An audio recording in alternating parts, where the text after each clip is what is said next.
our first session this afternoon is Heidi Roizen, no relation. Tim Draper,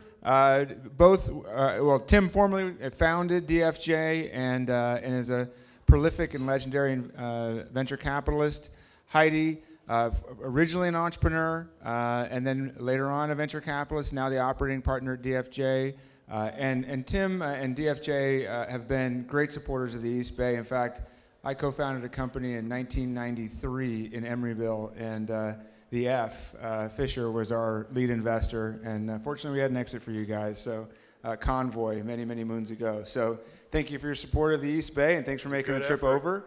And we're excited to hear what you guys have to say. So Heidi, I'll let you take it away. Great, thank you. Woo. Scary.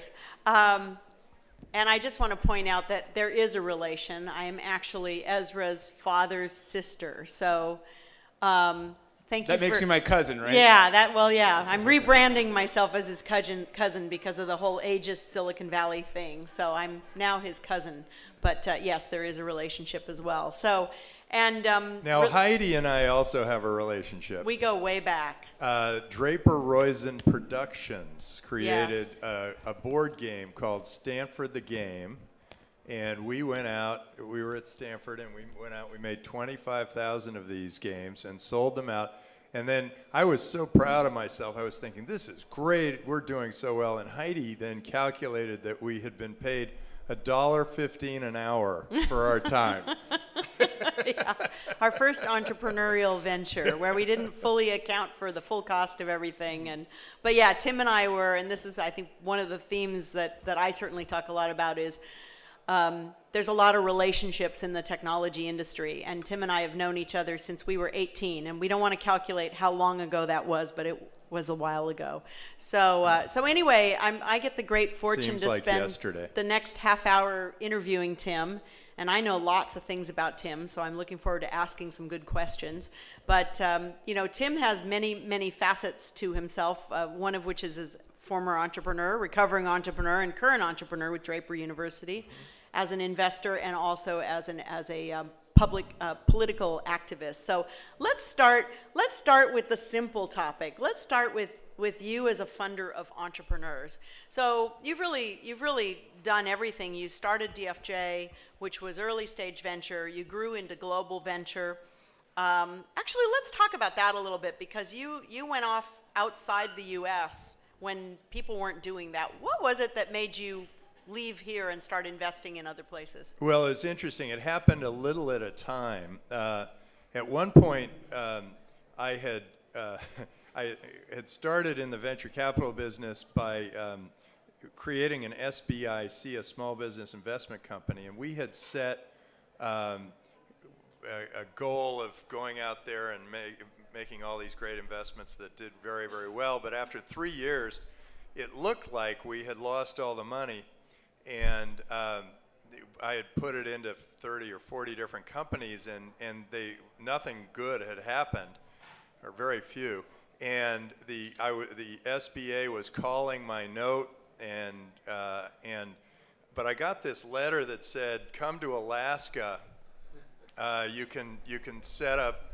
We need somebody to teach us how venture capital works up here, because oil prices are now at $6 a barrel, and we're not going to make much money anymore." That's how long ago it was. Oil was $6 a barrel. And so I went up to Alaska and set up a fund for them, and they set it up so that we could invest in Alaska and in California. And we lost all the money we invested in Alaska, and we did really well in the money we invested in California. One was in a company that was bought by AOL, and it did very well.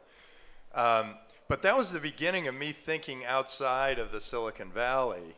And then it turned out I had a whole bunch of IPOs that happened a year later, and we went from being on the dirt list of the SBA to being on their wall as Venture Capitalist of the Year. So things can pretty much go either way for all of us. But you did, I mean, Skype, for example, right? And then it got me thinking that venture capital could be anywhere, even though we lost the money in Alaska. We did have an investment in Hotmail. And Hotmail, these two very clever guys came to us with the idea of free web-based email, and I added the idea of viral marketing to that package, and it spread like crazy all over the world. And it made me realize that communications was going to be everywhere. We were all going to be able to talk about whatever. There were search engines out there at the time, so I knew that information would spread all over.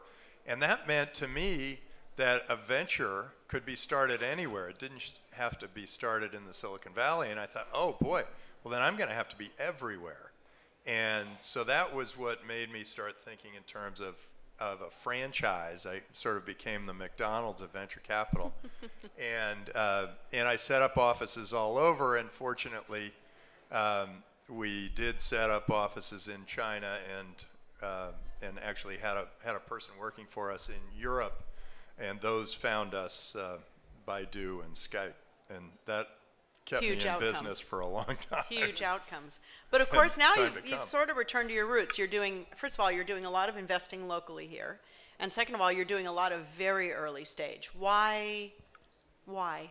Okay, so we spread out, and I got a chance to see the world, and the world was great to me. And we were all able to build this wonderful network of venture capitalists around the world. And now it's interesting. We have things like huge distribution through Hotmail or Skype or whatever. We have anybody who starts a business, wherever it may be, that product and service can spread around the world as fast as it can spread. It can go at an incredibly fast rate. So it made me start to think that maybe we should be really just focused on the newest and best technologies, which would mean that I should go to Korea, but they don't speak English there. It's too much Korean. So the next best place to go, I think, is the Silicon Valley, unless it's maybe some parts of China. And in the Silicon Valley, we have great energy, we have great enthusiasm, we have great technology, and it's going to spread around the world very quickly. And we also sort of control the way Hollywood used to control the movies. Well, now that's happening somewhere else, but we kind of do control the message of technology. And so if you're here and you start a business, you can spread all over the world. So I thought, okay, I went out to the world to be an evangelist for entrepreneurship and venture capital everywhere, and now it's there. And now entrepreneurs are everywhere. And now I'm looking for the place where I can attract all those entrepreneurs to come and build those businesses that will then spread all over the world. And I think the Silicon Valley still is the place. So anecdotally, at least for the moment. Yeah. just anecdotally, in the last year, how many companies have you funded, do you think? You know, Rough number. I so know. many that I cannot You can't give you count a them. number. I do Okay. know that at Draper University, we have had 200 students, and that has started 60 companies, and I have put a little bit of money into each all, of those. all of those. I think I also fund about a company a week, maybe two. Yeah. And so I think I'm I just told him I was excited about one, and I had to remind him which one it was. He's invested. I'm like, I really want to do this one. He goes, which one is that? And I said, no, you led that investment. He's like, oh, yeah, no, now I know which one. So he is a very prolific investor. So you are a prolific investor, but you're putting in very small amounts of money to almost all of these companies. What makes you want to put more in after you've put that? Well, actually, let's start with what makes you want to write that first check? Well, the first check, actually, that first meeting can help determine the outcome of the business. The business can go in one of a number of different ways, and the sooner you capture the entrepreneur and get them thinking in the direction of building a successful business, the better. So I actually really like that early stage, because I feel that I can actually have an impact, bigger impact then, and direct them into and inoculate them from the things that they should not be doing. And so that's why I feel like when I write that first check, I send it with a series of warnings and a series of encouragements, and so that every entrepreneur I fund gets this sort of package for growth. And I think that's what it is that gets me going, because I feel like that's where I'm making the largest impact. Yeah. So yeah, I mean, you have, I know, I've seen your email, you're inundated. How does something even rise above the noise level for you? Well, it's got to be very different. It's got to have words I don't understand. It's got to be something that I feel like, what? You know, sorry if you're in some social networking for this or for that, but I'm not looking for that. That to me is sort of, there are other people, other investors who are perfectly good at taking something that's already been done and making it better and making those businesses successful, and they're good at it, and let's let them do that. I'm looking for very, very large industries that need changing. So let's assume, well, okay, I'll pick a few. Anything that seems to be in a monopoly or oligopoly situation where competition is starting to falter and the service provided in that industry is not as good as it should be. So I'll give you a few examples. One is education. Okay, service isn't what it should be. One is banking, investment banking, venture capital. There is, I think, medicine, all forms of medicine.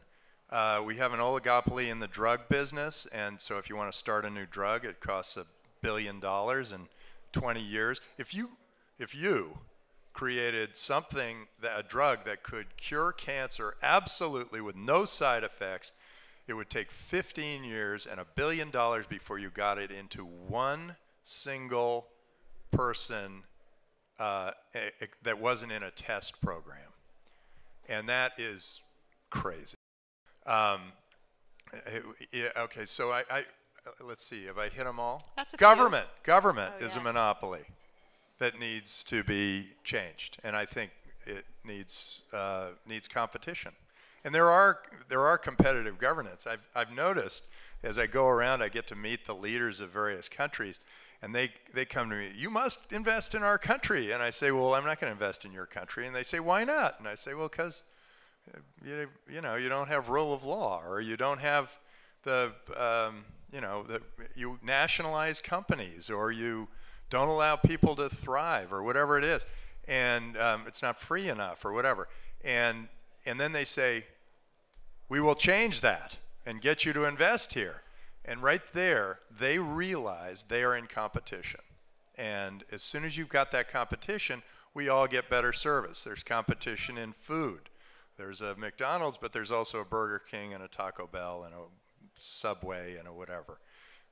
We're all better off because there are all those choices. So let's talk about government for a second, since you brought it up. You're trailblazing right now an initiative called 6 Californias, and you're taking some heat for that. And I know you're on a mission, so tell us why. So yeah, that was sort of an interesting lead-in. I do believe that we get really good service when it is a competitive field. We all benefit. We all get better service. And I feel that in California we have,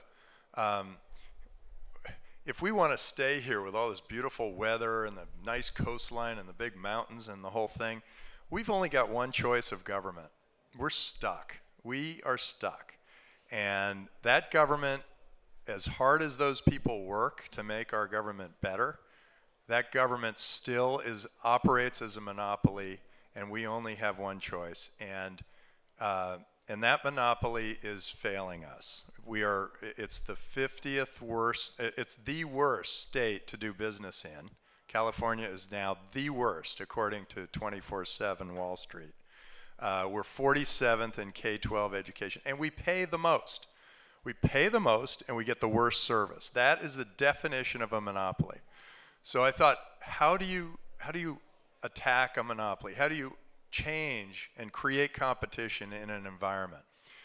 Well, AT&T was broken up, and those 5 or 6 companies all became more valuable and better for the customer, and we all benefited, and we all ended up with better service. I look at it from the other end. If there's a monopoly provider or oligopoly in an industry, I'm always looking for a startup to provide a new service that is better and cheaper and faster and just wonderful for the customer, delights the customer. If I see that, then I'll fund it. If I see something like that, I'll fund it. Similarly, by creating 6 new Californias, and actually it does one other thing, which is it allows the counties to have the power to govern, and it forces the state to, when it forces a regulation on a county, the state has to pay. So it pushes governance down to the local level. And I believe we are we the people. And the government always used to work for us. And over the last 15, 20 years, I've noticed that I feel like the government is saying, you're working for me. The government says, you work for me. So we've gone from, in effect, a very free country to one where it's moving toward, where I guess it's slavery. When you work for your government forces you to do something, you become the slave of the government. We need to take it back. This is a great opportunity to get a refresh, create 6 new states, and these new states can be the newest, highest tech, most interesting, best for business, best for families.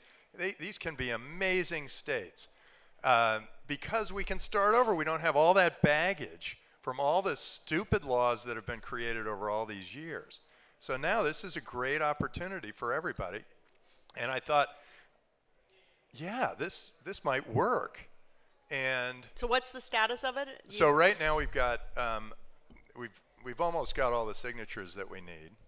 And the question is, do we go for November 2011 or November 2014 or November 2016? And 2014 is better because we would get the message to people faster. But 2016 is better because a lot of people say, don't touch California to start with. And then they start thinking about it, and then they go, gosh, what would my state look like? It turns out we're losing jobs like it's like a sieve for jobs. Sony and Disney each lost about 2,500 jobs to other states. They pushed them out. Occidental Petroleum just sent 8,000 jobs away. Tesla has decided that their plant for batteries will be in one of 5 states, none of which is California. The movie business is losing its hegemony to other states, Louisiana, North Carolina. All of these things will improve a lot. Like in the poorer areas of California, they could easily make it a very friendly to business environment, and we'd end up, instead of sending all of these jobs to Texas or wherever else, we could send them to Central California, and they could benefit from all these jobs that are being lost. Toyota just lost another 3,000 jobs, I think. So I know I read about a 40-page briefing document that you've filed with the state that's also available online. So if anybody's interested, it's a fascinating document. And it is. Good luck. And the state did a very good job analyzing what would happen. And they were a little bit slanting it toward the Silicon Valley being an elitist state that doesn't want to give to the impoverished parts of the state. However, it is really thorough, and it sort of shows what would happen with water, what would happen with education, and it is a fascinating document. It is a fascinating document. Yeah. So, well, I mean, you're a busy guy, Tim. I don't know. You're doing a lot of stuff. So I don't know. You had a moment of boredom, and you decided to start an entrepreneurship university. I mean, how did that happen?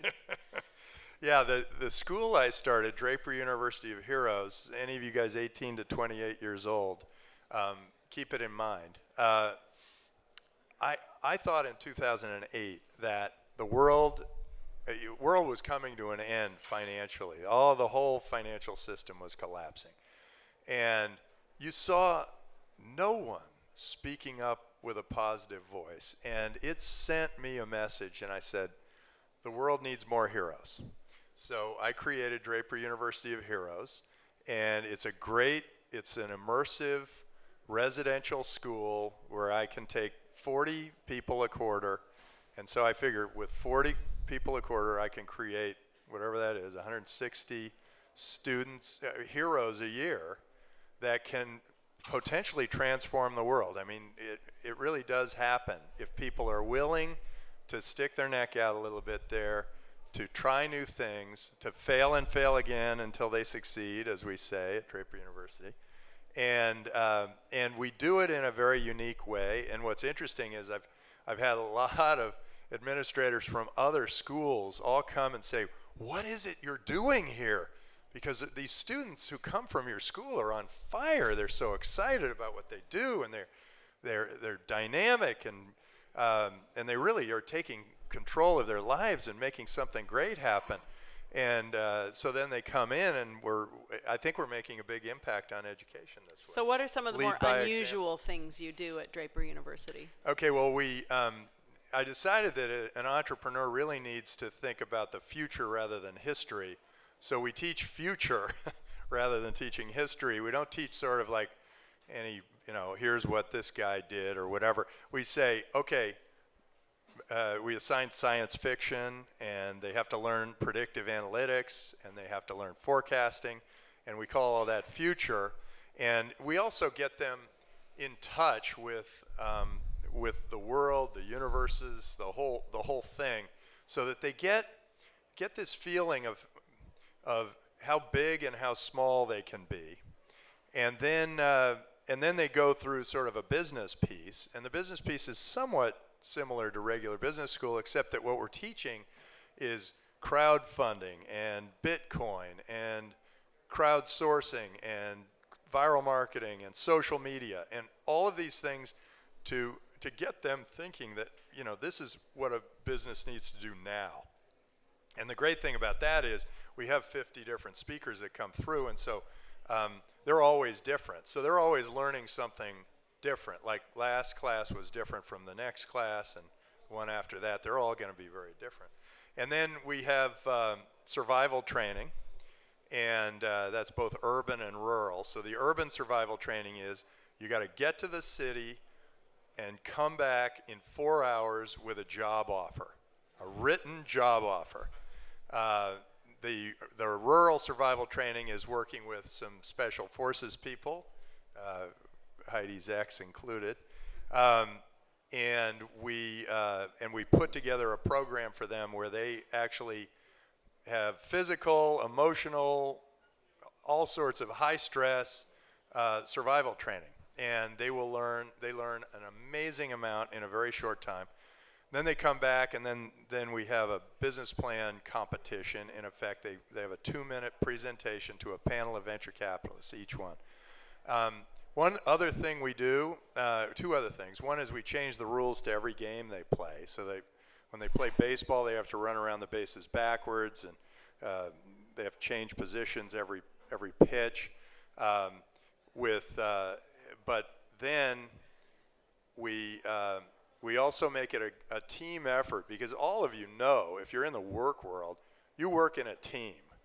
You are not working as an individual with your head down, studying your neck off. I decided that one of the biggest problems with education is the A. The A says, good job, you didn't make any mistakes.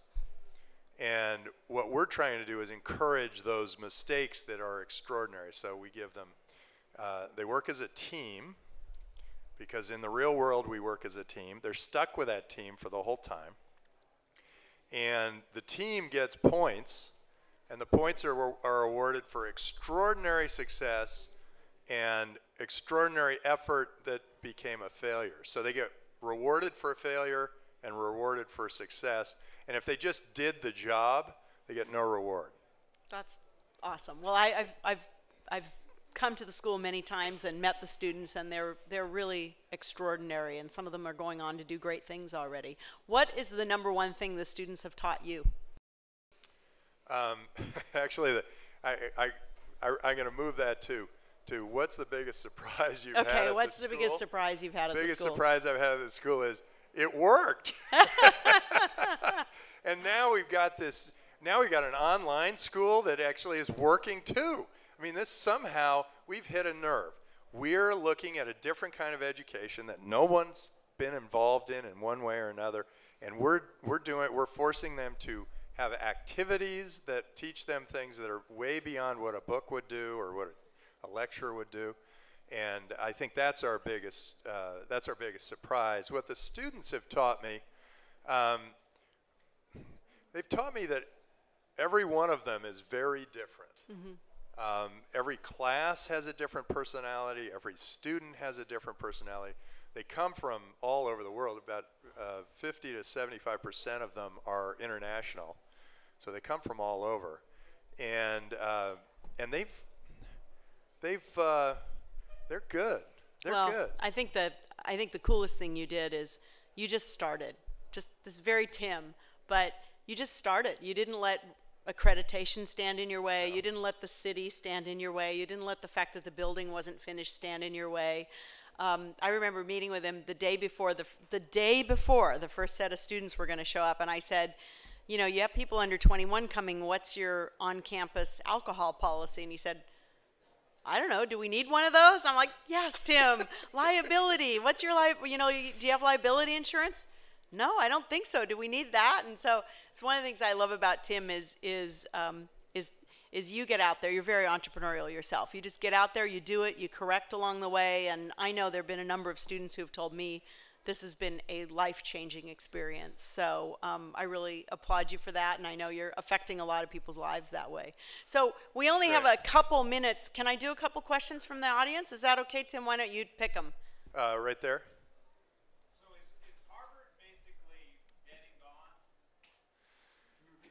Is Harvard basically dead and gone? Well, it turns out Harvard's really good in getting people to drop out and build multi-hundred-billion-dollar businesses. So with that, I think they're still in business. I think two things are going on in my head. One is sort of generally universities have this 4-year thing, and it's really like, let's put these crazy 18 to 22-year-olds in a box somewhere, and I don't want to deal with them, and let the teachers handle them, and let them just run wild for those 4 crazy years, and then when they're out, maybe we can make them productive members of society. I actually feel that has gone to an extreme, and universities are, maybe not Harvard, but they're getting lazy, and they've got tenure, they got plenty of students that want to apply and go. They charge crazy tuitions. And then when they're there, they corral the students together, and the students basically learn the most from each other. I actually think those universities, all they really need to do to improve to where I want them to be is to create more activities that are a little riskier. I mean, they are going to probably have more casualties.